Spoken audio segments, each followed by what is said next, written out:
మీరు మీరు అట్లా ఇట్లా చెప్పేశారు అనుకో, ఇలాంటి వాళ్ళు వచ్చినప్పుడు, దైవ సేవకులు ఇలా వచ్చినప్పుడు మీరు చెప్పారనుకో, అబ్బాయి ఎంత మంచి సంఘం అనుకుంటారు వాళ్ళు. మీరు ఏం చెప్పలాగా అట్లా ఉన్నారు అనుకో, ముద్దపప్పులాగా, వీళ్ళకి సరిగా ఏం రాదేమో అనుకుంటారు కదా. అవునా కదా? ఇప్పుడు చెప్పండి, ఏం విన్నారు, ఏం ఏం చూడలేదు, అందరు కలిసి చెప్పాలా. స్వరమును విన్నారు, స్వరూపాన్ని చూడలేదు. ఇప్పుడు కూడా అదే పని చేయాలి. ఏం చేయాలా? దేవుని వాక్యం, ఆ స్వరం వినాలి. స్వరూపంతో మనకి పని లేదు. కొంతమంది నల్లగా ఉంటారు, కొంతమంది తెల్లగా ఉంటారు, కొంతమంది సన్నగా ఉంటారు, కొంతమంది లావుగా ఉంటారు, కొంతమంది లంబుగా ఉంటారు, కొంతమంది పొట్టిగా ఉంటారు. సో వాటన్నిటితో మనకి పని లేదు. మన దేవుని వాక్యంతో మనకి పని. పోయినసారి అదే చెప్పిన, నన్ను చూడొద్దు, నా అందాన్ని చూడొద్దు, నా త్యాగాన్ని, అవన్నీ మీరు ఏం చూడాల్సిన అవసరం లేదు. వాక్యం ఏదైతే దేవుని దాసిన నోట నుంచి వస్తుందో అది మనకు చాలా ప్రాముఖ్యమైంది. కాబట్టి ఇప్పుడు దైవ సేవకులు వచ్చి వర్తమానాన్ని అందించాల్సిందిగా మనం చేస్తాం.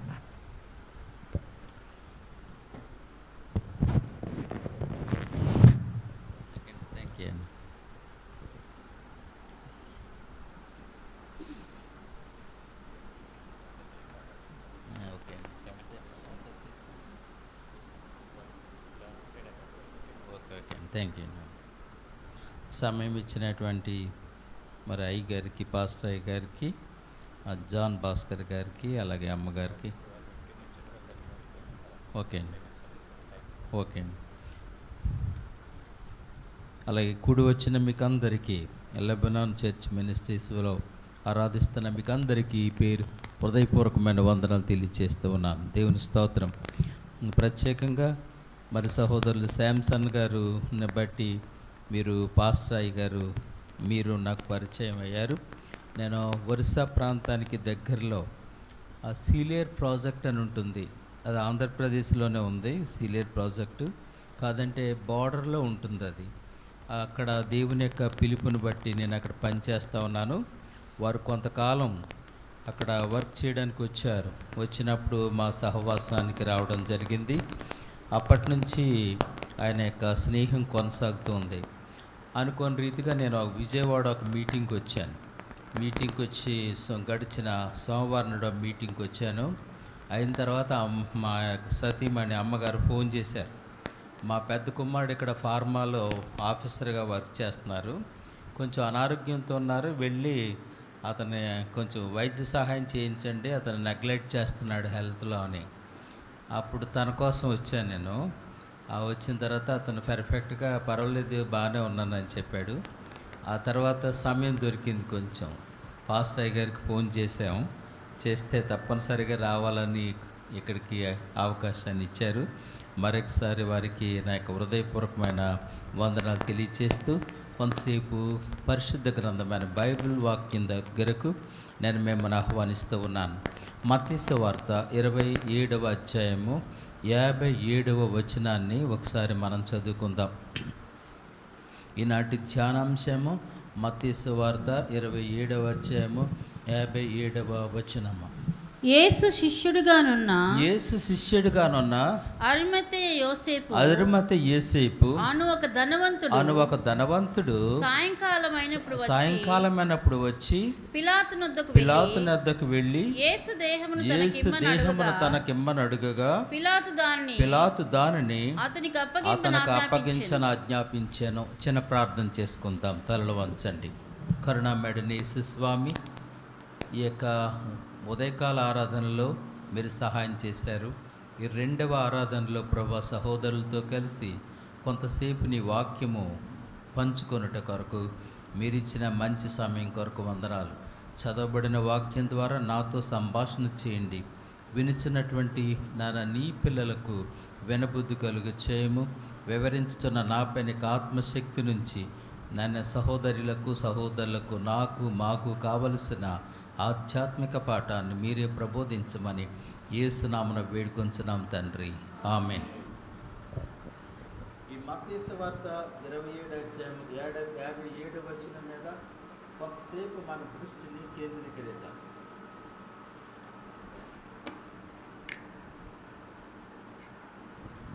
యేసుక్రీస్తు ప్రభు గారు ఈ భూలోకములో ఆయన వచ్చిన ప్రధానమైనటువంటి పని, అది మనం కంఠస్థం చేసినటువంటి వాక్యము మొదటి తిమోతిలకు రాసిన పత్రిక 1:15 వ్రాయబడి ఉంటుంది.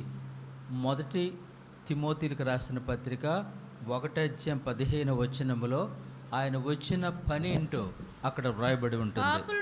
పాపులను రక్షించుటకు క్రీస్తు యేసు లోకమునకు వచ్చిన వాక్యము అది నమ్మదగినది, పూర్తిగా అంగీకరించుటకు యోగ్యమునయున్నది. ఆమేన్. యేసుక్రీస్తు ప్రభు గారు ఈ భూమి మీదకు నరావతారధారిగా రావడానికి గల కారణం ఏంటి? ప్రధానమైనటువంటి ఉద్దేశం ఏంటి? ఒట్టినే ఏ భూమి మీదకి టైంపాస్ కోసం రాలేదు. మనం అందరం మెచ్చుకుంటామని కూడా ఈ భూమి మీదకి రాలేదు. ఒక పెద్ద ప్రొఫెసర్ అంటారు, ఏమంటే యేసుప్రభు గారికి చాలా పేరండి ఈ భూమి మీద అంటాడు. ఆయన ఉద్దేశంలో ఏదో పేరు తెచ్చుకోవడానికి యేసుప్రభు గారు భూమి మీదకి వచ్చినట్టు మాట్లాడారు. మనం అందరం ఆయన్ని కొనియాడతామని, మనం దండలేస్తామని, మనందరి చేత శబాష్ అనిపించుకోవడం కోసం రాలేదు. పాపులైనటువంటి వ్యక్తులను రక్షించుటకు యేసుక్రీస్తు అనే రక్షకుడు నరావతారధారిగా ఈ భూమి మీద కరుదించి ఉన్నాడు. దేవుని స్తోత్రం. అందులో పెద్ద పాప అని చిన్న పాప అని ఇక్కడ డిఫరెన్సెస్ ఏమీ లేవు. పాపులన్న అందరికీ ప్రతీది పాపమే. ఆ పాపం అనే ప్రధానికి మనం ఒక మాట చెప్తూ ఉంటాం. మన పిల్లాడు నడుస్తూ పడిపోతాడు. అప్పుడు వెంటనే ఒక పదం వాడతాం, అయ్యో పాపం పడిపోయాడు అని. అయ్యో పాపం పడిపోయింది, అయ్యో పాపం పడిపోయాడు. ఈ అయ్యో పాపానికి మన బైబిల్లో చెప్పుకునేటువంటి పాపానికి తేడా ఉంది. అది వేరు, ఇది వేరు. బై మిస్టేక్ అయ్యో పాపం పడిపోయాడు అది కాదు. ఇది ఆజ్ఞ అతిక్రమమే పాపం. పాపం వల్ల వచ్చే జీతమే మరణం. ఆ మరణము భౌతిక మరణం కాదు. తప్పనిసరిగా 100 సంవత్సరాల్లో ఇక్కడున్న మనం ఎవరం కనిపించం, చనిపోతాం. ఈ భౌతికమైనటువంటి చావు గురించి యేసుప్రభు గారు చెప్పట్లేదు. ఇంకోటి ఉంది, అదే భయంకరమైనటువంటి అగ్నిగుండం. ఆ అగ్నిగుండం నుంచి తప్పించుకొని నిత్య జీవాన్ని ప్రసాదించటమే యేసుక్రీస్తు ప్రభు గారి యొక్క ప్రధానమైనటువంటి ఉద్దేశం. దేవుని స్తోత్రం. ఆయన భూమి మీదకి రావడానికి గల ప్రధానమైన ఉద్దేశం నరకం అనేటువంటి ఆ మరణం నుంచి, ఆ అగ్నిగుండం అనేటువంటి మరణము నుంచి మనల్ని విమోచించి నిత్య జీవానికి వారసులుగా చేయాలనేది ఆయన ప్రధానమైన ఉద్దేశమై ఉన్నది. ప్రియమైనటువంటి సహోదరి సహోదరులారా, అందరినీ రక్షించడమే ఆయన ప్రధాన ఉద్దేశం. ఒక దేశానికి, ఒక రాష్ట్రానికి, ఒక జాతికి, ఒక జనాంగానికి సంబంధించింది కాదు. ఆయన సువార్త అందరికీ సంబంధించింది. అపొస్తలుల కార్యం 10:36 మనం కంఠస్థం చేసిన వాక్యం ఉంటుంది. అది మనం కంఠస్థం చేసాం. యేసుక్రీస్తు ప్రభు అందరికీ రక్షకుడు అంట. యేసు ప్రభు అందరికీ రక్షకుడు అంటండి, అందరికీ. అయితే కొంతమంది ఏమంటారంటే ఒక దాన్ని విదేశీయుల మతం అనేటువంటిది ఒకడు జోడిస్తూ ఉన్నారు. అయితే కొందరేమనుకుంటారంటే అదా సువార్త అది చదువు లేని వాళ్ళదండి అంటారు. చదువు సంచి లేని వాళ్ళు వెళ్ళి అక్కడే కొన్ని పాటలు పాడుతూ ఉంటారు అంటారు. కొందరు ఈ క్రిస్టియన్స్ని గేలి చేయడానికి వాళ్ళనండి ఆ పాటలు పాడుతూ ఉంటారు చూడండి వాళ్ళ. అంటే క్రిస్టియన్స్ అంటే పాటలు పాడుతూ ఉంటారు కాబట్టి ఎక్కువ ఆ పాటలు పాడే వాళ్ళేనా అన్నట్టు మాట్లాడతారు. లేదు, యేసుక్రీస్తు ప్రభు సువార్త ఆల్ కమ్యూనిటీస్కి, ఆల్ కంట్రీస్కి ఆయన అందరికీ రక్షకుడు, లోకరక్షకుడు అని అంటాం మనం. ఈ లోకంలోని వారందరినీ వెదక రక్షించుటకు, నశించిన దానిని వెదక రక్షించుటకు మనుష్య కుమారుడుగా ఈ భూమి మీద అవతరించి ఉన్నాడు. దేవుని స్తోత్రం. ఇప్పుడు ఒక మనిషిని, ఒక వ్యక్తిని నేను మీకు పరిచయం చేయబోతున్నాను. యేసు శిష్యుడిగానున్న అరిమత యోసేపు అని ఒక ధనవంతుడు. యేసు ప్రభు గారు వచ్చారు, ఒక మనిషిగా ఈ భూమి మీద అవతరించారు. చక్కని ప్రబోధాలు ప్రబోధించారు, రోగులను బాగు చేశారు. ఏ మందు లేకుండా మాట చేత, కేవలం మాట చేత రోగులను బాగు చేశారు. అది ఏ విధమైనటువంటి రోగమైనా సరే, ఎంత దీర్ఘకాల వ్యాధి అయినా సరే మాట చేత 38 సంవత్సరాల వ్యాధిగ్రస్తుడితో ఇలా మాట్లాడాడు ఆయన. అబ్బాయ్, స్వస్థపడగోరుచున్నావా? స్వస్థపడతానండి. 38 ఇయర్స్ నుంచి ఈ యొక్క కోనేరు దగ్గర కూర్చున్నాను సార్, నాకు ఎవరు సహాయం చేయట్లేదు ఈ కోనేటిలో గెంటడానికి. అలాగా. నేను అడిగే ప్రశ్న ఒకటే, నీకు స్వస్థపడగోరుచున్నావా? మొత్తం కథ అంతా చెప్పాడు. లేచి నీ పరుపెత్తుకు నడువు అని చెప్పాడు ఆయన. దేవుని స్తోత్రం. 38 సంవత్సరాలు బెడ్ పేషెంట్గా ఉండిపోయాడు. ఎవరు అతనికి సహాయం చేయలేదు. ఇంకా చావే శరణ్యమైంది. బహుశా అతనికి అక్కడ మనకు తెలిసిన కథలో మనకు తెలిసిన వాక్యంలో ఆ కోనేటిలోనికి తరచుగా దేవదూత వస్తుంది, ఆ నీటిలో కదిలిస్తుంది. కదిలించిన వెంటనే మొట్టమొదట ఎవరు నీటిలో పడతారో వాళ్ళు బాగవుతారు. అది యోహాను సువార్తలో రాయబడ్డది. సరే, ఇతను 38 సంవత్సరాల నుంచి ఎదురు చూస్తున్నాడు. ఆ దేవదూత వస్తుంది, ఆ నీళ్లు కదిలిస్తుంది, అందులో పడుతున్నారు, స్వస్థత పొందుతున్నారు, వెళ్ళిపోతున్నారు. కానీ ఇతనికి ఎవ్వరూ సహాయం చేయట్లేదు. ఇప్పుడు యేసు ప్రభు గారు ఎంత మంచి దేవుడు అంటే, ఈ బెడ్ పేషెంట్ కన్నా, ఈ 38 సంవత్సరాల వ్యాధిగ్రస్తుడి కన్నా యేసు ప్రభు గారి వయసు చాలా చిన్నదే. ఆయన మినిస్ట్రీ స్టార్ట్ చేసి 3.5 ఇయర్స్ అయింది. యేసు ప్రభు గారు ఎంత మంచి దేవుడు అంటే, is knows everything and every one. ఆయన ప్రతి వారిని ఎరుగును, ప్రతి వాని యొక్క స్థితిగతులు తెలుసు, అండ్ మన యొక్క బలహీనతలు కూడా తెలుసు. ఆయన అక్కడికి వచ్చాడు, తిన్నగా వచ్చి అతని దగ్గరికి వచ్చాడు. ఏమండి, ఇక్కడ 38 సంవత్సరాల నుంచి ఎవరో ఒకరు కూర్చున్నారట, ఎవరండి వాళ్ళు అని ఎంక్వైరీ చేసుకుంటూ వచ్చారా? లేదు, తిన్నగా బెడ్ పేషెంట్ దగ్గరికి వచ్చాడు. ఒకే ఒక ప్రశ్న అడిగాడు, స్వస్థపడగోరుచున్నావా? లేచి నీ పరుపెత్తుకుని నడువు అనగానే దిగ్గున లేచి 38 సంవత్సరాల వ్యాధిగ్రస్తుడు. టోటల్గా ఈ నోమ్సన్ని సిస్టమ్ అంతా నాశనం అయిపోయి ఉంటుంది, ఇంకా చావుకు దగ్గర అయిపోయాడు. బహుశా నేను అనుకుంటాను పెరాలసిస్ స్ట్రోక్ అనుకుంటాను. అదైతేనే కదలలేడు, ఇంకా మెదలలేడు, ఎవరు సహాయం చేయలేరు. ఒకళ్ళు సహాయం చేస్తేనే కదలగలడు పెరాలసిస్ స్ట్రోక్ వచ్చినవాడు. కాబట్టి ఎవరు సహాయం చేయలేకపోయి ఉంటారు. ఎవరు సహాయం చేయలేదు కాబట్టి దీర్ఘకాల వ్యాధితో అలా చావు కోసం చావలేక బతకలేక అలా ఎదురు చూస్తున్నాడు. నిరీక్షణ మాత్రం కోల్పోలేదు. ఎప్పటికైనా నేను బాగుపడతాననే ప్రగాఢమైన నమ్మకంతో ఎదురు చూస్తూ ఉన్నాడు. అలాంటి వ్యక్తి దగ్గరికి ప్రభు వచ్చాడు. ఈ పెరాలసిస్ స్ట్రోక్ అనేది 50 తర్వాతే ఇంచుమించు వస్తుంది. 50 ఇయర్స్ తర్వాత, 50 + 38 అంటే ఇంచుమించు ఎంత అండి? 88 ఇయర్స్ అయితే ఇంకేం బతుకుతాడండి? ఒక ట్యాబ్లెట్ అన్న డాక్టర్ గారి దగ్గరికి వెళ్తే, పాస్టర్ గారు మీ ఏజ్ ఎంత అంటే అని అడుగుతారు డాక్టర్ గారు. ఎప్పుడన్నా నువ్వు కొంచెం నీరసం వచ్చి వెళ్తే, ఏం పని చేస్తాయండి, ట్రై చేద్దాం, 60 ఇయర్స్ అంటున్నారు కదా, ఈ డ్రగ్ వేసుకొని చూడండి మాత్ర. ఆ కుర్రను పిలిచి ఏదో ఆయన సాటిస్ఫాక్షన్ కోసం ఇచ్చామండి, ఆ ట్యాబ్లెట్స్ 50 తర్వాత పని చేయవని చెప్తారు వాళ్ళు. పని చేయవు. ఆ నిరంశిష్టానికి ఆ స్ట్రెంగ్త్, ఆ బలం లేదు ఇంకా ఆయనకి. అది మంచి స్ట్రెంగ్త్ ఇచ్చే ఇంజెక్షన్ ఇచ్చినట్టు తట్టుకోలేడు. ఇంకా చావే శరణ్యం. చావు కోసం దగ్గరైపోతున్న మనిషి దగ్గరికి యేసు వచ్చారు. వచ్చి ఏ మందు లేకుండా, ఏ సపోర్ట్ లేకుండా లేచి పరుపెత్తుకుని నడువు. మాటలోంచి వచ్చిన శక్తి ఒక్కసారిగా అతన్ని పైకి లేపింది. అతడు లేచి మంచం ఎత్తుకొని తన పరుపెత్తుకుని ఇంటికి వెళ్ళాను. 38 సంవత్సరాలు అతన్ని మోసింది మంచం. ఇప్పుడు అతన్ని మోసుకుంటూ ఇంటికి వెళ్ళిపోయాడు. 38 సంవత్సరాల్లో ఇంటి దగ్గర చాలా మార్పులు వచ్చేసి ఉంటాయి. మనం 15 రోజులు ఇంటికి వెళ్తేనే, నేను ఇంటికి వచ్చినప్పుడు అడుగుతాను, చాలా మార్పులు వస్తాయి. అక్కడిది ఇక్కడ ఉంటుంది, ఇక్కడ అక్కడ దాకా ఉంటుంది, అన్నీ మారిపోతూ ఉంటాయి. 38 సంవత్సరాల్లో ఎన్ని పెళ్ళిళ్ళు అయిపోయినాయో, ఎంతమంది ఎలవలసిన వాళ్ళు పైకి వెళ్ళిపోయారో తెలియదు. ఇప్పుడు ఇతను లేచి నడిచి వస్తూ ఉన్నాడు. దేవుడు అందరినీ ఎరిగినటువంటి దేవుడు.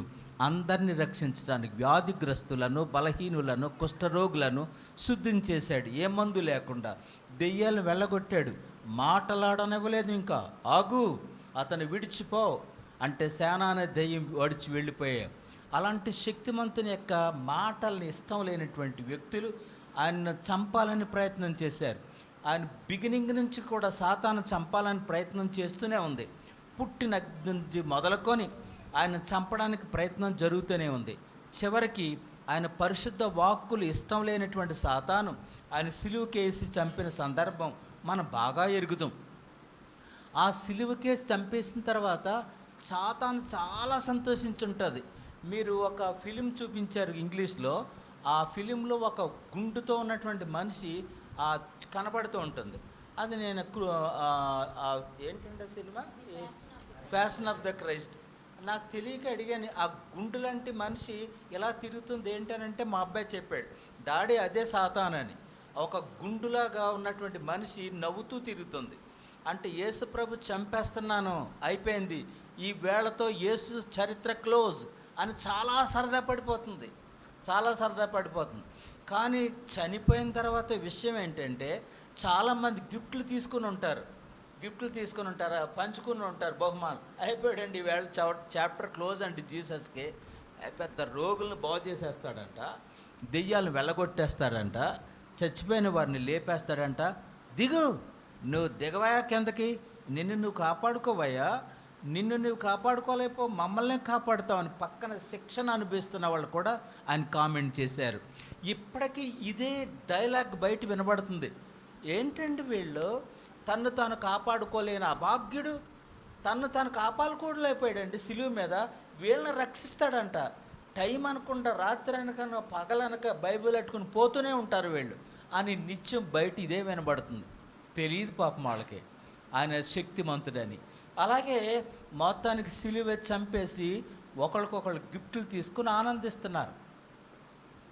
ఆ సిలువ మీద అలాగే ఉండిపోయి పైనుంచి ఆకాశ పక్షులు వచ్చి ఆ యొక్క డెడ్ బాడీని కళ్ళు పొడుచుకుని తినేస్తాయంట. చాలామందిని ఇజ్రాయెల్ దేశంలో సిలువ చంపారు రోమన్స్. ఆ రోమా వాళ్ళు చంపిన తర్వాత కొంతమందిని ఆ ఆకాశ పక్షులు వచ్చి కళ్ళు పొడుచుకుని తినేస్తాయి. ఆ తర్వాత ఆకాశ పక్షులు వచ్చి బాడీ అంతా పొడుచుకుని తినేస్తాయి, రాబందులు వచ్చి. అలాగే ఈయన కూడా ఆ సిలువ మీద చనిపోయి ఆకాశ పక్షులు వచ్చి ఆయన కళ్ళు పొడుచుకుని శరీరం అంతా పొడుచుకుని తినేయాలని, ఇంకా సరదా పడాలని సాతాను సంతోషిస్తుంది. యేసుక్రీస్తు ప్రభు గారి శిష్యులు 3.5 సంవత్సరాలు ఆయనతో వెంబడించినటువంటి ఆ మంచి శిష్యులు కాస్త ఒక్కడు తప్ప మిగతా వాళ్ళంతా పారిపోయారు. ఒకే ఒకడు యోహాను ఆయన వెంబడించాడు, పేతురేమో బొంకాడు, కొంతమంది స్త్రీలు ఆయన వెంబడించారు. అంతకు మినహా దమ్మున్న నాయకుడు ఎవరూ లేరు. నేనంటూ ఉన్నాను యేసుప్రభు కనడానికి ఎవరూ కనబడలేదు.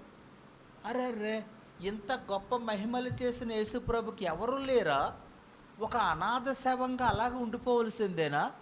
ఆకాశ పక్షులు వచ్చి ఆ డెడ్ బాడీని పొడుచుకుని తినవలసిందేనా? లేదు. ఒక గొప్ప విషయం ఏం జరిగిందంటే, యేసు శిష్యుడిగా ఉన్న అరిమత యోసేపు అని ఒక ఆయన వచ్చాడు. ఈయన ఎక్కడొచ్చాడు? ఆ సిలువ మీద ఆయనకు వర్తమానం తెలిసింది. ఏంటి, యేసు ప్రభు గారిని చంపేశారా? ఆయన సిలువ మీద ఉండిపోయాడా? ఆయన శిష్యులంతా పారిపోయారా? ఎవరు లేరా? అరెర్రే, నేనున్నాను అనుకుంటూ ముందుకొచ్చాడు ఒక ఆయన. ఆయన పేరు యేసు శిష్యుడు అని రాయబడ్డది. మొట్టమొదటిగా యేసు శిష్యుడు యోసేపు ఎక్కడున్నాడు? యేసు శిష్యుల పేర్లు మీకు చూపిస్తాను. మొట్టమొదటిగా మత్తయి సువార్త 10వ అధ్యాయము 2, 3, 4 వచనాలు ఒకరు తీయండి. ఆ తర్వాత మార్కు సువార్త 3, 16, 17, 18, 19 పురుషుల్లోంచి ఒకరు తీయండి. అలాగే ఈ యూత్లోంచి అపొస్తల కార్యములు 1వ అధ్యాయం 13 ఒకరు తీసుకోండి. లూకాసు వార్త 6, 13 ఒకరు తీసుకోండి. ఆ తర్వాత ఒక్కొక్కటి మొట్టమొదటిగా మత్తయి సువార్త చదువమ్మా, 10వ అధ్యాయం 2వ వచనంలో చదవమ్మా. ఆయన తన 12 మంది శిష్యులను ఆ అపవిత్రాత్మలు వెళ్ళగొట్టడానికి, ప్రతి విధమైనటువంటి రోగాన్ని వెళ్ళగొట్టడానికి, వ్యాధిని స్వస్థపరచుటకును వారికి అధికారం ఇచ్చాను. ఆ 12 మంది అపోస్తలుల పేర్లు ఏంటో తెలుసా? ఎవరనగా, మొదట పేతురు అనబడిన సీమోను. ఇందులో ఎక్కడా కూడా మీకు యోసేపు పేరు కనబడదు.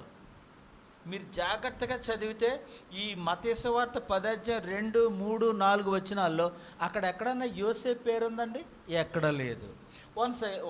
మరలా మార్కు సువార్త 3వ అధ్యాయం 16, 17, 18, 19 అక్కడెక్కడన్నా యేసు ప్రభు గారి శిష్యుల్లో అయినటువంటి యోసేపు పేరుందా? అక్కడ కూడా యేసు పేరు కనబడలేదు. ఓకే, మరలా లోకాసు వార్త 6:13 నుంచి యేసు ప్రభు గారి శిష్యుల పేర్లు వ్రాయబడ్డాయి. అక్కడ ఏమన్నా ఉందని చూడండి. ఉందండి యేసే పేరు, అక్కడ కూడా యేసే పేరు కనబడలేదు. ఓకే, అపోస్తల కార్యములు 1:13 చూద్దాం. అక్కడ యేసు ప్రభు గారి శిష్యుల పేర్లు కూడా రాయబడ్డాయి.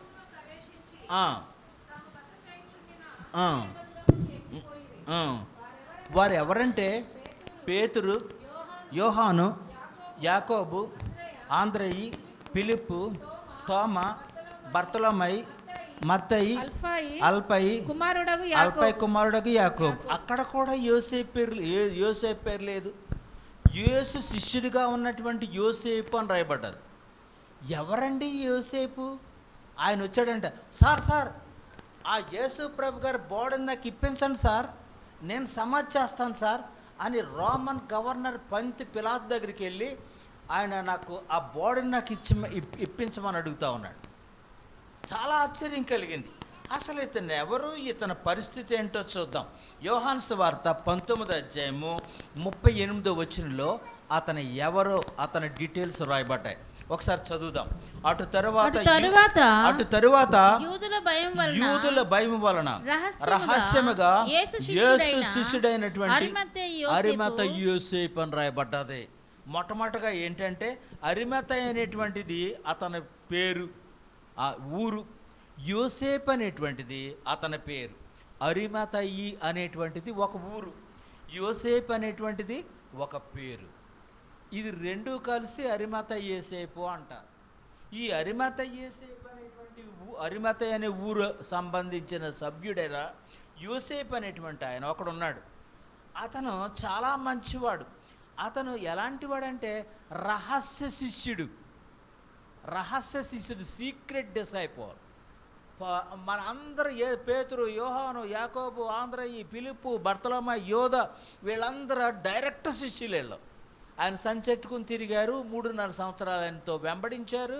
కానీ ఎక్కడ ఆ కష్టం వచ్చినప్పుడు ఒక్కళ్ళు తప్ప మిగతా అందరూ పటాపంచలమై పారిపోయారు. ఈయన రహస్యంగా శిష్యుడైపోయాడు. ఏకంగాను రహస్యంగా శిష్యుడి కింద మారిపోయాడు. అంటే శిష్యత్వం అనేది మరలా ఇంకొకరికి ప్రబోధించేది. అది తనకున్నటువంటి జ్ఞానాన్ని ఇంకొకరికి ప్రబోధించేవాడిని శిష్యుడు అంటాం. ఈయన ఎవరంటే నా శిష్యుడండి, ఆయన మీ తర్వాత ఆయనేనమాట అంటాం కదా. అలాగా ఈయన యేసు ప్రభు గారి యొక్క వాక్యాల్ని తూచా తప్పకుండా పాటిస్తూ దాన్ని స్వీకరించి అంత మాత్రమే కాకుండా ఆయనకి రహస్యంగా లోన యేసు ప్రభు గురించి తెలిసిన వాళ్ళకి చెప్పేస్తూ ఉంటాడు.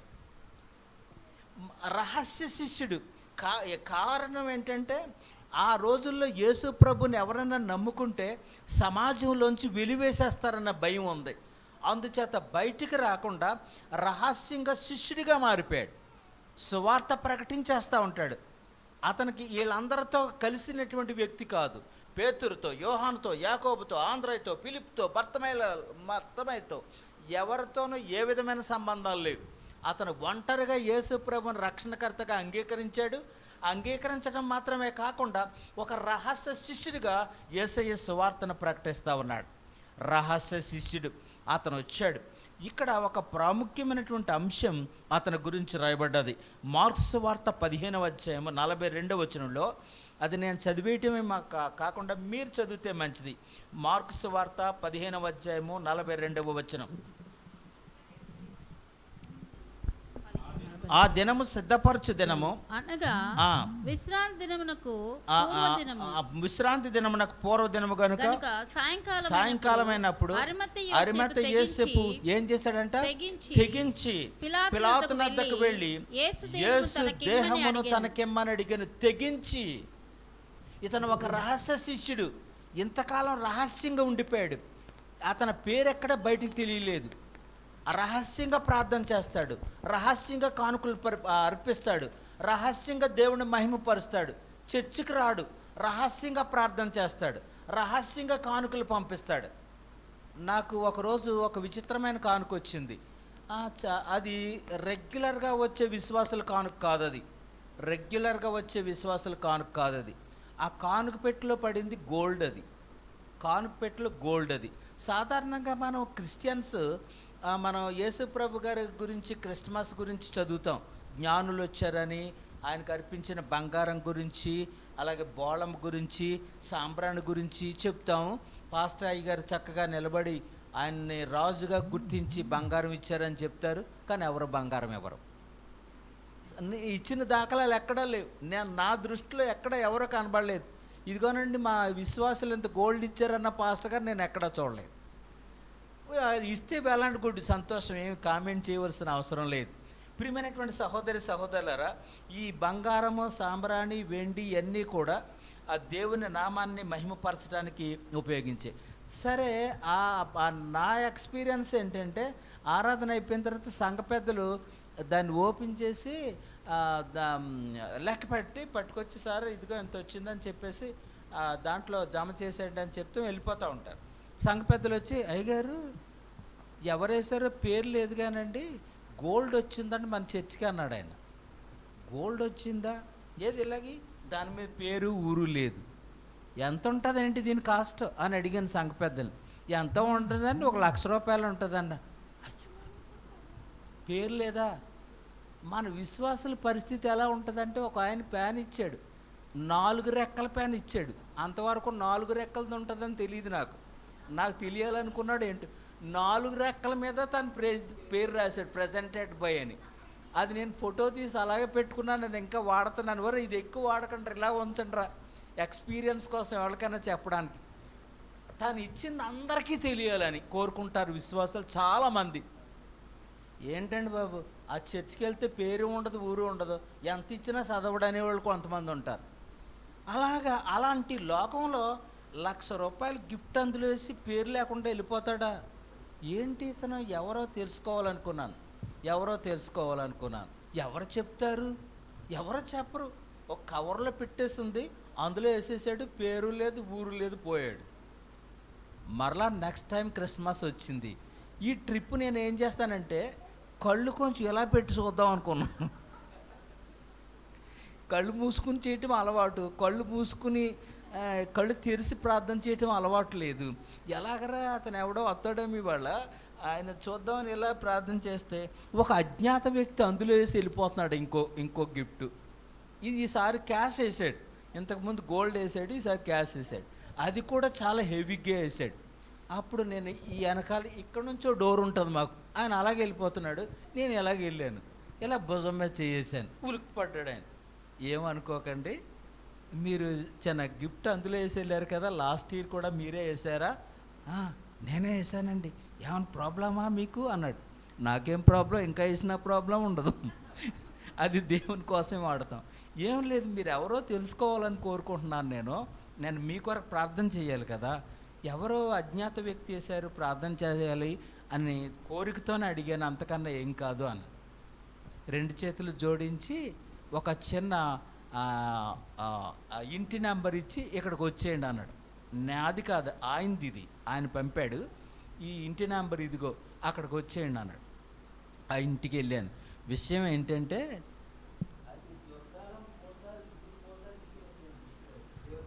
హల్లెలూయా, what a wonderful it is. నేను ఎంత ఆశ్చర్యపోయానో. టైం ఇచ్చాడు ఆయన, టైం ప్రకారంగా వెళ్ళాను. వెళ్ళిన వెంటనే నా కాళ్ళ మీద ఒక రాగి చెంబుతో నీళ్ళు వేసి కడిగేసుకున్నాడు. తనకు తనే ఒక టవల్ తెచ్చి తుడిచేసాడు. చక్కని ఖరీదైన క్లాత్ తోటి బైబిల్ చుట్టేసి ఉంది. ఆ చుట్టేసిన బైబిల్ పట్టుకుని వచ్చి కూర్చున్నాడు. ఇంక ఎక్స్ట్రాలు ఏం మాట్లాడలేదు. అయ్యగారు వాక్యం చెప్పండి అన్నాడు, ఒక సీనియర్ క్రిస్టియన్ లాగే. నేను సడన్గా ఏం చెప్పాలరా బాబు అనుకుని, సరే దేవుడు ఏదో కూర్చున్నాడు కాబట్టి ఒక చక్కని వాక్యం రక్షణ గురించి ఆయన చెప్పాను. అంతా అయిపోయిన తర్వాత, మీరు విలువైనటువంటి ఈ గిఫ్ట్ దేవుని సన్నిధికి ఇచ్చారు, చక్కగా బైబిల్ని చదువుతున్నట్టు నాకు మార్కింగ్స్ కనబడతా ఉన్నాయి, మేమందరం చుట్టం దీనికి బైబిల్కి, చక్కగా దానికి మళ్ళా చుట్టేసి ఇంకొక బాక్స్లో పెడుతున్నారు. మీరు ఇంతగా దేవుని స్తుతిస్తూ మరి ఈ చేసే పని ఏంటంటే ఎలా అన్నాడు. ఏంటంట ఇలాగెలాగ అన్నాడు. బొజ్జ చూపించాడు. దీనికోసం సొసైటీకి భయపడి బయటికి రాలేకపోతున్నాను. ఆ పరమ తండ్రి నా దేవుడు, ఏదో వీళ్ళందరి వృత్తి కోసం అది చేస్తున్నాను నేను ఇక్కడ. తప్పని పరిస్థితి. మీరు నా కొరకు ప్రార్థన చేయాలని కోరుకున్నాడు. దేవుని స్తోత్రం.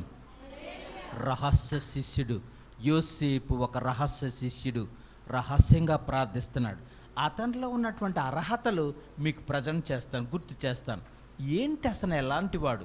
మొట్టమొదటిగా లోకాసు వార్త 23:51 అతని యొక్క వ్యక్తిత్వం ఎలాంటిది, అతని గుణగణాలు ఎలాంటివో చూద్దాం. లోకాసు వార్త 23:51 అతడు సజ్జనుడు, అతడు నీతిమంతుడు. ఎంత మంచోడండి అతడు సజ్జనుడు, అతడు నీతిమంతుడు. ఈ రహస్యంగా ఎవరైతే యేసును వెంబడిస్తూ ఉన్నాడో ఆ యోసేపు అనేటువంటి ఆయన ఎవరంటండి? సజ్జనుడు, అతడు నీతిమంతుడు అని రాయబడ్డది. ప్రత్యేకంగా బైబిల్లో రాయబడ్డది ఈ మాట. ఈ రహస్య క్రిస్టియన్ దోబరా వ్యక్తి కాదు. ఈ రహస్య క్రిస్టియన్ పనికిమాలవాడు కాదు. ఈ రహస్య క్రిస్టియన్ ఏమి చేతకానివాడు కూడా కాదు. అతడు సజ్జనుడు, చాలా సాత్వికంతో బ్రతికేవాడు. అట్ ద సేమ్ టైం అతను నీతిమంతుడు అని రాయబడ్డది. దేవుని స్తోత్రం. అతను ఎవరంటండి? నీతిమంతుడు. అతడు సజ్జనుడు, నీతిమంతుడు ఉండెను. వారి ఆలోచన వారు చేసిన పనికిని సమతింపక దేవుని రాజ్యం కొరకు కనిపెట్టేవాడు. దేవుని రాజ్యం ఉంది, ఆయన తప్పనిసరిగా ప్రభు తిరిగి వస్తాడు. ఈ ప్రభు అనేటువంటి యేసుక్రీస్తు యొక్క రాజ్యం వస్తుంది. ఆ రాజ్య స్థాపన కొరకే ఈ దేవకుమారుడుగా భూమి మీద అవతరించి ఉన్నాడు అని పరిపూర్ణంగా పాత నిబంధన గ్రంథాన్ని బాగా పఠించి దాన్ని అర్థం చేసుకొని క్రొత్త నిబంధనలో అవతరించిన నరావతారధారిగా అవతరించిన యేసుక్రీస్తు యొక్క వ్యక్తిత్వాన్ని పూర్తిగా నమ్మి, సంపూర్ణంగా నమ్మి, అతని సువార్త యొక్క ప్రధాన ఉద్దేశం మనకు దేవుని రాజ్యం ప్రసాదించాలని, యేసుక్రీస్తు ప్రభు యొక్క ప్రధాన ఉద్దేశం మనల్ని రక్షించాలని, ఆయన రాజ్యాన్ని మనకు ప్రసాదించాలనేది పరిపూర్ణంగా నమ్మి ఉన్నాడు. దేవుని స్తోత్రం. పరిపూర్ణంగా నమ్మాడు అతను. సజ్జనుడు, నీతిమంతుడు. ఇప్పుడు అతను ఏం చేశాడంటే కాస్త తెగించాడు. ఈ తెగించనే పదం చాలా కఠినమైనది, తెలుగులో చాలా కఠినమైన పదం. మన నిఘంటు చూస్తే దానికి ఎలా ఉంటుందంటే, ఉదాహరణకు ఒకరిని నువ్వేమైనా చేస్తావంటే జాగ్రత్త, నేను అది చేస్తాను ఇది చేస్తాను అని ఆంక్షలు ఉన్నాయనుకోండి. అలాంటి ఆంక్షల టైంలో ఇతను బయటకు వచ్చి ఎవడు ఏం చేస్తాడో చేయని, చంపేస్తారా చంపేని, లేకపోతే నన్ను వెలివేసేస్తారా వెలివేని, నా యొక్క కులంలోంచి నా పేరు తీసేస్తారా తీసేని, నా పిల్లలకు స్కూల్లో ఫీజు చదువు లేకుండా చేస్తారా చేయని, నా పిల్లలకు పెళ్ళిళ్ళు అవ్వకుండా చేసేస్తారా చేసేని, నా ఆస్తి అంతా నా యేసుప్రభుని నమ్మినందుకు ఆయన కూడా వెళ్ళినందుకు ఒకవేళ ఆస్తి అంతా లాగేసుకుంటారా లాగేసుకొని, ఏమంటే చేయని, ఒకవేళ నన్ను అడ్డొంచి చంపేస్తానంటారా చంపేసుకుంటే చంపేసుకొని. అలాంటి పదానికి వాడబడిన పదం ఇది, తెగించి. అప్పుడప్పుడు తెలుగులో ఈ పదాన్ని మనం వాడతాం. తెగించినోడిని ఎవడు ఏం చేయలేడంట. తెగించినోడిని ఎవడు ఏం చేయలేడు. తెగించి ఇప్పుడు ఎవడొస్తాడో రండిరా, ఇంతకాలం నేను సీక్రెట్గా ఉండిపోయాను, ఇప్పుడు బయటకు వస్తున్నాను, యేసు నిజమైన రక్షణకర్త, ఎందుకు చంపారా మీరు, ఆయన చంపవలసిన అవసరం ఏమొచ్చింది, రోగులను బాగు చేశారు, దెయ్యాలను వెళ్ళగొట్టారు, ఆశ్చర్యకార్యాలు చేశారు, అద్భుత కార్యాలు చేశారు, ఏ అమ్మాయిని పాడు చేయలేదు, ఎక్కడ తూచా తప్పకుండా ఏ తప్పు కార్యక్రమాన్ని ఎక్కడ మాట్లాడలేదు, మాటల్లో పరుష పదజాలాన్ని కూడా వాడలేదు. ఆయన నడిస్తే చాలు కుంభవర్షాలు కురిచాయి. అలాంటి రక్షకుడిని ఎందుకు చంపేశారు, సమ్మతించలేదు చావుకి ఆయన. అలాంటి వాడు తెగించాడంట. తెగించి పిలాతు వద్దకు వెళ్ళి, అయ్యయ్యో పేతురు కూడా పారిపోయాడా, అందరూ పారిపోయారా, అందరూ తను విడిచి వెళ్ళిపోయారా, ఆ రక్షణకి కర్తకి ఎవరు లేరా, పరలోకము నుంచి వచ్చిన దేవకుమారుడు పక్షంగా ఎవరు లేరా, ఎంత అన్యాయం ఇది, నేనుంటాను, నేను చేస్తాను స్వామి, నిన్ను నేను సమాధి చేస్తాను, అందరూ పారిపోయినా సరే నా శక్తిని, నా బలాన్ని, నా జ్ఞానాన్ని ఉపయోగించుకుంటాను, నేను ఆయన్ని తీసుకుంటాను. తిన్నగా పరిగెత్తుకుని వెళ్ళిపోయాడు. అండ్ సార్ నాకు ఆ బాడీని ఇచ్చేయండి సార్, ఆ యేసు ప్రభు గారు శరీరాన్ని నేను తీసుకుంటాను, నేను తీసుకెళ్ళి నేను సమాధి చేస్తాను. ఎలా దింపాడో తెలియదండి పైనుంచి ఆ డెడ్ బాడీని, ఆ శిలువ మీద నుంచి ఎలా దింపాడో, ఆ బరువైన బాడీని దింపేశాడు కిందకి, ఆయన తీసుకున్నాడని రాయబడ్డ తెగించి. అంతేకాదు ఇతని గురించి ఇంకో మాట కూడా రాయబడింది. వెళ్ళి అతని గురించి రాయబడిన పదం, అతడు ఘనత వహించిన సభ్యుడై దేవుని రాజ్యం కొరకు ఎదురు చూచువాడని రాయబడ్డది. ఇదే మాటలో మార్క్స్ వార్త 15:42లో అతడు ఘనత వహించిన సభ్యుడై దేవుని రాజ్యం కొరకు ఎదురు చూచినవాడు. అక్కడ సన్హెడ్రిమ సభ అనే ఒక సభ ఉంది. ఆ సభలో ఆయన స్పీకర్ అంట. ఆ సభలో ఏంటంటే స్పీకర్ అంట, సభాపతి, తెలుగులో సభాపతి, ఇంగ్లీష్లో స్పీకర్ అంట. మనం ఇంత పెద్ద పోర్ట్ఫోలియో పెట్టుకొని అదే టేబుల్ మీదకి యేసు ప్రభు మరణాన్ని కూర్చున్నటువంటి ఫైల్ వచ్చింది. అక్కడ సమ్మతిని తెలియచేశాడు. అప్పుడు మౌనంగా ఉండిపోయాడు. అప్పుడు అసలు ఏమీ మాట్లాడలేదు. అప్పుడు పిలాతు చాలా ఆశ్చర్యపోయాడు. ఇంత వెనకాల పాపులారిటీ ఉన్న వ్యక్తి ఉన్నాడు అనుకుంటే అసలు నేను ఆయన చంపకపోతేనే ఏంటి ఇతను యేసుప్రభు శిష్యుడా? అరే, ఇంత వ్యక్తి, ఇంత పవర్ఫుల్ మనిషి ఉండి నువ్వు అక్కడ ఆ సన్హెడ్రిమ సభలో మౌనంగా ఉండిపోయావు. మౌనంగా ఉండిపోయాడు. అక్కడ ఏమి తెగించలేదు, సమాజానికి భయపడిపోయాడు.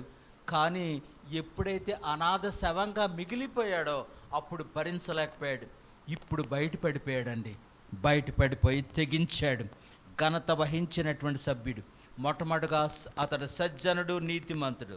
రెండవదిగా అతడు దేవుని రాజ్యముకు ఎదురు చూచేవాడు. మూడవదిగా అతడు ఏం చేశాడంట? ఘనత వహించినటువంటి సభ్యుడు అని రాయబడ్డది. అంతేకాదు మత్తయి వార్త 27:57 అతని గురించి మరొక పదం రాయబడ్డది. ఏం రాయబడ్డది? యేసు శిష్యుడిగా ఉన్న అరిమత్తయి యోసేపు అను ఎవరంట? అతడు ఒక ధనవంతుడు అని రాయబడ్డది. మత్తయి గ్రంథకర్త అతను ధనవంతుడిగా పరిచయం చేశాడు.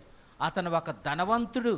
ఏమన్నా చాలామంది ఆలోచనల పేద, బిక్క, దిక్కు, దివాణం లేని వాళ్ళు, చదువు సంధ్య లేని వాళ్ళు, భాష లేనటువంటి వాళ్ళు, అలాంటి వాళ్ళు యేసుప్రభు నమ్ముకుంటున్నారని లోకం అనుకుంటుంది. లేదు, మహాధనవంతుడు ఇతను. ఆ ధనవంతుడు యేసు దేహాన్ని, అధికారం ఉంది. కిందకెళ్ళి చెప్తాను నేను. ఇతను అధికారం ఉంది, హోదా ఉంది. అంతేకాదు అట్ ద సేమ్ టైం కావలసినంత ధనం ఉంది. అతడు సాయంకాలం అయినప్పుడు వచ్చి పిలాతుని వద్దకు వెళ్ళి యేసు దేహమత్య ఇమ్మని అడిగి దాన్ని అతనికి ఆజ్ఞాపించాడు. అతనికి అప్పగించేశాడు. అతను ఆ బాడీని తీసుకున్నాడు. ఆ తర్వాత మనం జాగ్రత్తగా చూసినట్టయితే యోసేపు దేహం తీసుకొని శుభ్రమైన నారబట్టతో చుట్టాడంట. శుభ్రమైన నారబట్టతో చుట్టి చక్కగా వాళ్ళు ఏం తెచ్చారంటే ఒక సెంటు లాంటి పదార్థాన్ని తెచ్చారు. దాన్ని ఇంచుమించు 150 సేర్లు తెచ్చారు. ఇంకో వ్యక్తి తనకు తోడయ్యాడు. యోహాను సువార్త 19 మీకు అర్థం అవ్వడం కోసం యోహాను సువార్త 19 38-39 మొదటి రాత్రి వేళ ఆయన వద్దకు వచ్చిన నికోదేము కూడా బోళముతో కలిపిన అగరు రమారమి 150 సేర్లు ఎత్తు 150 సేర్లు ఎత్తు తెచ్చాడంట. ఈ యొక్క అగర్ అనేటువంటిది ఇంచుమించు ఇది సెంటుకు సంబంధించినటువంటి పదార్థం. ఇది బోళంతో మిక్స్ అయింది. అంటే మనిషి చనిపోతే ఎక్కువ కాలం దాన్ని కాపాడేది.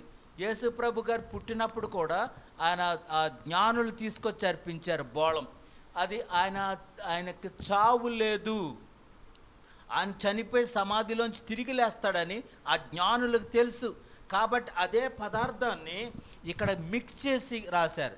మనం ఎప్పుడైనా సెంటు బాటిల్ కొంటే అది నా ఏలంత ఉన్నది ఇంచుమించు 500 ఉంటుంది, 500 ఉంటుంది. ఒక చిన్నదంటే 150 ఉంటుంది. ఇంచుమించు 150 సేర్లు కొంటే ఎంత ఉంటుందండి? ప్రపంచంలో ఎవరికి జరగనంత ఘనమైనటువంటి అంత్యక్రియలు యోసేపు నికోదేము సమక్షంలో యేసుప్రభు గారికి జరిగాయి. దేవునికి స్తోత్రం. ఎంత గొప్ప విషయం అండి. సాతాను ఏమనుకుందంటే కుళ్ళు కంపు కుట్టి ఆ యొక్క ఆకాశ పక్షులు వచ్చి ఆయన డెడ్ బాడీని పొడుసుకు తినాలని ఊహించాయి. కానీ ఒక రహస్య శిష్యుడు బయటకు వచ్చాడు. ఎట్ ద సేమ్ టైం నికోదేము ప్రశ్నించాడు. చూడండి, అక్కడ మరలా తల్లి గర్భంలో ఎలా జన్మించాలని అతను కూడా బయటకు వచ్చాడు. అతను కూడా ప్రశ్న లేదు, ఇంకా తిన్నగా పట్టుకొని వచ్చేసాడు. క్రియాత్మకంగా వాళ్ళు ముందుకు వచ్చి ఆ విలువైనటువంటి ఆ స్నానం వాటర్తో చేయించలేదు, సెంటుతో స్నానం చేయించారు. ఆయనకి స్నానం డెడ్ బాడీకి దేంతో జరిగిందంట? 150 సేర్లు, అది 150 కేజీలు, లీటర్లు అనుకోండి, 150 లీటర్లు. ఎప్పుడైనా స్నానానికి ఎవరైనా డెడ్ బాడీకి పెడితే ఒక 4 బిందులు లేకపోతే 3 బిందులు, అతను ఒక 5 బిందులు, 5గురు పిల్లలు ఉంటే 5 బిందులు అక్కడ పెట్టి పోస్తారు. ఒక్కొక్క బింది ఒక 5 లీటర్లు, 5 25 లీటర్లు, అంతకంటే మనం ఎక్కువ వేయం. ఒకళ్ళు వేస్తూ ఉంటే పెద్దలు వచ్చి అది వాటర్ పీల్చేస్తుంది, మీరు మొయ్యలేరు డెడ్ బాడీని, తక్కువ నీళ్ళు వేయండి అని చెప్తారు. డెడ్ బాడీ ప్రాణం పోయిన వెంటనే నీళ్ళు వేస్తూ ఉంటే బింది నీళ్ళు వేస్తే 4 చెంబు నీళ్ళు బయటకు కనబడతాయి, లాగేస్తుంది, అది రిసీవ్ చేసేసుకుంటుంది బాడీ. అందుచేత అలా తక్కువ వేస్తారు. కానీ యేసు ప్రభు గారు ఎంత గొప్ప దేవుడో, అంత ఘనమైన, ప్రపంచంలో ఎవరికి జరగనంత ఘనమైన అంత్యక్రియలు చేశారండి వాళ్ళు. దేవుని స్తోత్రం. 150 లీటర్లు పట్టుకొచ్చేసారు. మొత్తం ఆ ఏరియా అంతా మంచి స్మెల్తో నిండిపోయి ఉంటుంది. వీళ్ళంతా ఎవరంటే they were not regular Christians. వారు రోజు ప్రార్థన చేసేటువంటి శిష్యులు కాదు, రహస్య శిష్యులు బయటకు వచ్చారు. యేసుకు కలిగినటువంటి యొక్క ఆపద, యేసు ప్రభు గారికి సంభవించినటువంటి మరణములో షేర్ చేసుకుంటా ఉన్నారు. తెగించి బయటకు వచ్చి యేసు దేహాన్ని తీసుకొని సమాధి చేయటానికి ఇంత గొప్ప కార్యం చేసినట్లు మనం వింటాం. మొట్టమొదటిగా సువార్తను, అపొస్తలుడైన పౌలు గారు అంటారు, సువార్తను గూర్చి నేను సిగ్గుపడివాడను కాను. అతను మొట్టమొదటిగా మనం అతను ఒక్కొక్క పరిచర్యను మనం చూసినట్టయితే, అతని యొక్క ధనవంతుడు, అతనికి అధికారం ఉంది, అతనికి కావలసినంత డబ్బు ఉంది, ధనం ఉంది, అధికారం ఉంది, సన్హెడ్రిన్ సభలో స్పీకర్గా ఉన్నాడు, కావలసినంత ధనం ఉంది. అతనికి ఎందుకంటే యేసు ప్రభు పేద బిక్క దిక్కులేని వాళ్ళు, చదువులేని వాళ్ళు యేసును వెంబడిస్తారని అనుకోవడంలో అస్సలు అవివేకమైనటువంటి అంశం. ధనవంతులు యేసు ప్రభు కావాలి, ధనవంతులందరూ నరకానికి వెళ్ళిపోతారని కాదు, పేదలంతా పరలోకం వెళ్ళిపోతారనే ఉద్దేశం కూడా కాదు. పేదలు యేసు ప్రభు కావాలి, ధనవంతులు యేసు ప్రభు కావాలి, విద్యావేత్తలు యేసు ప్రభు కావాలి. నీ ధనము నిన్ను రక్షించలేదని నువ్వు జ్ఞాపకం చేసుకో. ధనముందని విర్రవీగి యేసు ప్రభుకు దూరంగా ఉంటే నీ ధనము నిన్ను రక్షించలేదు, నీ హోదా నిన్ను రక్షించలేదు. నాకు హోదా ఉందండి, నాకు అధికారం ఉందండి అన్న విర్రవీగి యేసును విశ్వసిస్తే నీకు మిగిలేది భయంకరమైనటువంటి అగ్నిగుండమే. నీ డబ్బు నిన్ను రక్షించలేదు, నీ హోదా నిన్ను రక్షించలేదు, నీ ఎడ్యుకేషనల్ క్వాలిఫికేషన్స్ నిన్ను రక్షించలేదు. Without Jesus there is no heaven at all. ఒక ఆయన రాశాడు ఒక పుస్తకంలో, విత్ జీసస్ ఐఎమ్ హీరో అని రాశాడు, వితౌట్ జీసస్ ఐఎమ్ జీరో. యేసు లేనటువంటి జీవితము వ్యర్థము. నీ ఎడ్యుకేషనల్ క్వాలిఫికేషన్స్ ఏమైనా కావచ్చు. ఏమండి, మీరు యేసు ప్రభుని ఆరాధించడానికి వెళ్ళలేదండి? ఏదో వెళ్తారండి వాళ్ళు. నేను ఐఏఎస్ చదివాను, మనం ఏదో అలా ప్రార్థన చేసుకుంటూ మా ఆవిడని పంపుతాను, ఆవిడ వెళ్ళి కానుకేసేసి వచ్చేస్తుంది అని చెప్పేవాళ్ళు చాలామంది ఉన్నారు. No, very wrong. Go to Jesus and worship in our church. దేవుని మందిరానికి వెళ్ళు, ఆరాధించు. మోకరించి జ్ఞానులు వచ్చి మోకరించి ఆరాధించిరి అని రాయబడ్డది. అది మన సబ్జెక్టు బయటకు వెళ్ళిపోవద్దు. నీ ధనంతో యేసును ఆరాధిస్తూ ఉన్నావా? నీ ధనము నిన్ను రక్షించలేదని, ఒకవేళ యేసు లేకుండా ఉన్న నీ ధనం ద్వారా నువ్వు కాపాడుకోలేవు. నీ ధనం నీకు మోక్షరాజ్యాన్ని ప్రసాదించలేదు. నీ ధనం ఆ నరక శిక్ష నుంచి నిన్ను తప్పించలేదు. నువ్వు నేసే నీకు నిత్య జీవాన్ని ప్రసాదించేవాడని ఒకసారి నీకు జ్ఞాపకం చేస్తున్నాను. నీ అధికారం ద్వారా మనకున్నటువంటి పవర్, ఎమ్మెల్యే కావచ్చు, ఎంపీ కావచ్చు, పిఎం కావచ్చు, సీఎం కావచ్చు, ఇంకా ఏదైనా కావచ్చు, ఏవో పోర్టుపోలియో ఉన్నంత మాత్రాన అవి మనకు నిత్య జీవాన్ని ప్రసాదించలేవు. యేసే మార్గం. అంతేకాదు, నీ కొరకు ప్రార్థన చేయటానికి మాత్రమే కాదు, ఆయన తెగించి బయటకు వచ్చి ఆయన దేవుని స్తుతించి మహిమపరచడానికి నీవు కూడా చేయవలసినటువంటి తీర్మానాలు ఉన్నాయి. యోసేపు ఎలా బయటకు వచ్చాడో అలా తెగించగలవా? మనకు ఆదికాండం 12వ అధ్యాయంలో అబ్రహాం యొక్క లైఫ్ హిస్టరీ కనబడుతుంది. అందులో మొట్టమొదటి పదం చదివితే తొందరగా మనం క్లోజ్ చేసేస్తాను నేను. యెహోవా, నీవు లేచి నీ దేశము నుండి నీ బంధువుల యొద్ద నుండి నీ తండ్రి ఇంటి నుండి బయలుదేరి నేను నీకు చూపించే మొట్టమొదటిగా నువ్వు నాకు కావాలి, నువ్వు నాకు కావాలా, లే నీ యొక్క ఇంటి దగ్గర నుంచి రా, నీ తండ్రి దగ్గర నుంచి, నీ బంధువుల దగ్గర నుంచి, నీ యొక్క దేశము నుంచి బయటకు వచ్చాయని ప్రభు పిలుస్తూ ఉన్నాడు. ఇవే మానవుల్ని పట్టుకుని పీడిస్తూ ఉన్నాయి. మన క్యాస్ట్, అరే మన క్యాస్ట్ వాళ్ళు ఎవరు నమ్ముకున్నారా, నువ్వు యేసు ప్రభు దగ్గర వస్తా అక్కడికి వెళ్తున్నావు, మన పరువు పోతుంది అక్కడ అని మాట్లాడేవాళ్ళు ఉన్నారు. మన క్యాస్ట్ మనల్ని రక్షించి మనకు నిత్య జీవాన్ని ప్రసాదించలేదు. అమ్మా నువ్వేంటమ్మా, నువ్వు పిహెచ్డీ చేసావు, ఏంటమ్మా నువ్వు బీటెక్ చేసావు, ఎవరో చదువుకోలేని వాళ్ళు వెళ్ళినట్టు వెళ్తా ఉన్నావు అని మాట్లాడేవాళ్ళు ఉన్నారు. మనం బీటెక్ చేసినా ఎంటెక్ చేసినా లేదా మన వంశం పెద్ద వంశమైనా అది మనల్ని రక్షించలేదు. మన వంశం ద్వారా మన నిత్య జీవాన్ని చేపట్టలేం. మన ఎడ్యుకేషనల్ క్వాలిఫికేషన్ ద్వారా నిత్య జీవాన్ని చేపట్టలేం. నిత్య జీవ ప్రదాత యేసు క్రీస్తే, దేవుని స్తోత్రం. ఆయన లేకుండా చేయలేం. అంతేకాదు ఈ ప్రియమైనటువంటి సహోదరి సహోదరులారా, ఈ 2వ కొరింథీయులకు రాసిన పత్రికలో 6వ అధ్యాయం 2వ వచనంలో ఒక మాట వ్రాయబడి ఉన్నది. అది ఎలా ఉందో ఒకసారి మనం చూద్దాం. అనుకూల సమయమందు నీ మొర ఆలకించి తిని రక్షణ దినమందు నిన్ను ఆదుకొంటిని అని ఆయన చెప్పుచున్నాడు కదా. ఇదిగో ఇప్పుడే మిక్కిలి అనుకూల సమయం, ఇదే మిక్కిలి అనుకూల సమయం, ఇదే రక్షణ దినం. ప్రభు నిన్ను ఆహ్వానిస్తూ ఉన్నాడు. యోసేపుకు ఒక రక్షణ దినం దొరికింది. ఆయన చనిపోయినటువంటి ఆ యొక్క అంత్యక్రియలు చేయడానికి సరైనటువంటి సమయం దొరికింది. ఇంకా నేను ఇంట్లో ఉంటే నన్ను రక్షించేవాడలేడు, ఇంతకన్నా పాపం ఇంకోటి లేదు నాకు. ఆయన ప్రభువుగా ప్రార్థన చేస్తూ ఉన్నాను, ఆయన రక్షణకర్తగా అంగీకరించి ఉన్నాను, రహస్యంగా ప్రార్థన చేస్తున్నాను. ఎందుకు నన్ను ఎవరు రక్షిస్తారు? ఇంకా ఆ రక్షకుడే అన్యాయం అయిపోతే, ఆయనకి నేను సహాయం చేయకపోతే నా భక్తి ఎందుకు, నేను చేసే ఆరాధనలు ఎందుకు?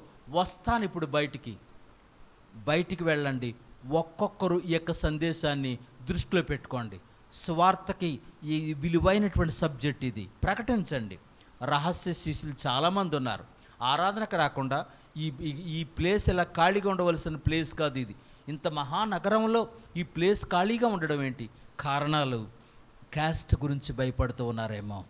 కారణాలు మన చర్చికి వెళితే పిల్లలకు పెళ్ళి అవ్వని భయపడి ఇంటి దగ్గరే కూర్చొని ప్రార్థన చేస్తూ ఉన్నారేమో. కారణాలు ఒకవేళ మన యొక్క దేవుని మందిరానికి వెళితే మనకు వచ్చే రిజర్వేషన్స్ రావని భయపడి దేవునికి దూరంగా ఉంటున్నారేమో. ఇప్పుడే మిక్కిలి అనుకూల సమయం, ఇదే రక్షణ దినం. రండి, బయటికి రండి. ప్రయాసపడి, ఉదయం కూడా చెప్పాను, ప్రయాసపడి భారం మోసుకొంచున్న సమస్త జనులారా నా దగ్గరికి రండి, నేను మీకు విశ్రాంతిని ప్రసాదిస్తానని పరమ తండ్రి పిలుస్తూ ఉన్నాడు. భయపడకండి, భయపడవద్దు. యుగ సమాప్తి వరకు సదాకాలం నేను మీతో ఉంటానని ప్రభు వాగ్దానాలు చేసి వెళ్ళాడు. అబ్రహాము తన యొక్క జనాంగంలోంచి బయటకు వచ్చాడు, తన వంశంలోంచి బయటకు వచ్చాడు, తన తండ్రి బంధువుల దగ్గర నుంచి బయటకు వచ్చాడు, తన కులంలోంచి బయటకు వచ్చాడు. దేవుడు ఎక్కడా విడిచిపెట్టలేదు. అతనికి లేని ఆస్తంటూ లేదు. అతనికి సమస్త ఆశీర్వాదాలు ప్రభు ప్రసాదించాడు. అట్టి ఆశీర్వాదానికి వారసులం అవటానికి ప్రభు అయినటువంటి యేసుక్రీస్తుని మన హృదయంలో చేర్చుకొని యేసుక్రీస్తు కొరకు తెగించి సువార్తలో భాగస్వాములు అవుదాం. సువార్త ఒకని సొత్తే కాదు. అమ్మగారు వెళ్తారు, అయ్యగారు వెళ్తారు, వాళ్ళిద్దరూ సువార్త ప్రకటించి వస్తారు, సరిపోతుందని ఊహిస్తున్నావేమో. వాళ్ళకు అండగా నిలబడండి, వెళ్ళండి, యేసే రక్షకుడని ప్రకటించండి. ఆయనకు దూరం అయిపోతున్నటువంటి మనుషులు రకరకాల వ్యత్యాసాలతోటి, రకరకాల ప్రశ్నలతోటి ఉండిపోయినటువంటి ఆ జనాంగాన్ని యేసు యొద్దకు నడిపిందాం. యేసే రక్షకుడు, యేసే దైవం. యేసు ప్రభు యొక్క పరిశుద్ధ వాక్యమును మీ వినికిడిలో ఆశీర్వదించునుగాక. ఆమేన్.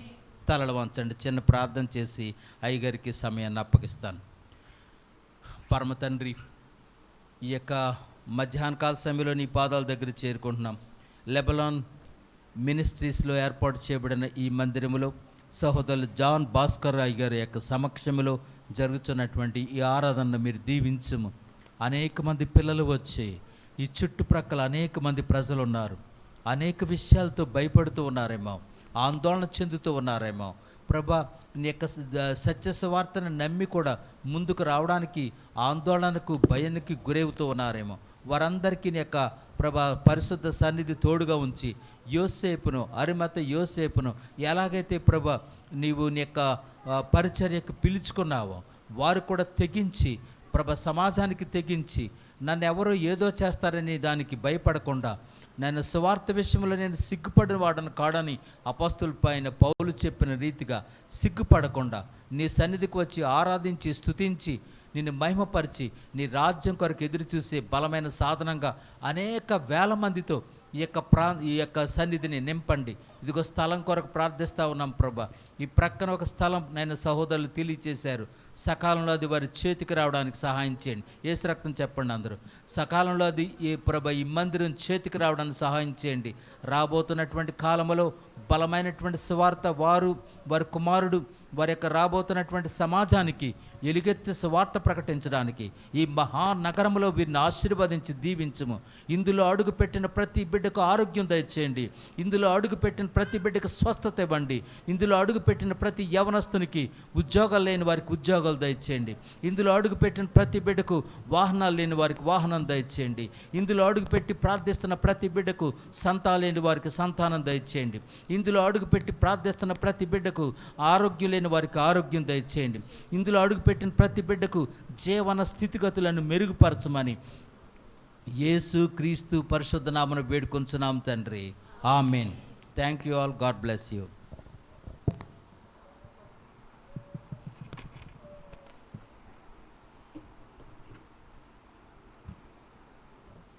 దేవుడు అనుగ్రహించిన వర్తమానాన్ని ఒకసారి గట్టిగా చెప్పాలి. దేవుని నామమున మహిమపరుస్తాం. మంచి చక్కటి సందేశాన్ని ఈరోజు దేవుడు మనతో మాట్లాడాడు, తెగించాలని. సో తెగింపు అనేది మందిరంలో చాలా తక్కువ ఉంది మాకు కూడా. సో ప్రజలు తెగించాలా, అరిమతయి యోసేపులాగా తెగించే ఆ మనస్తత్వం ప్రతి ఒక్కరికి రావాలి. ప్రతి విషయంలో కూడా రావాలి. ఇంకా రహస్యంగా ఉండడానికి లేదు, అన్నిటికీ బాహాటంగా ముందుకు వచ్చి దేవుని మహిమపరచాల్సిందిగా దేవుడు మనతో మాట్లాడాడు. దేవునికి మహిమ కలుగును గాక. హల్లెలూయా, హల్లెలూయా. మంచిది. మీరు ఎవరైనా సాక్ష్యం చెప్పేవాళ్ళు ఉంటే మీరు ముందుకు రావచ్చు. సాక్ష్యం చెప్పేవాళ్ళు ఎవరైనా ఉంటే దేవునికి మహిమ కలిగినట్లుగా సాక్ష్యం పంచుకోవాల్సిందిగా మనం చేస్తాం.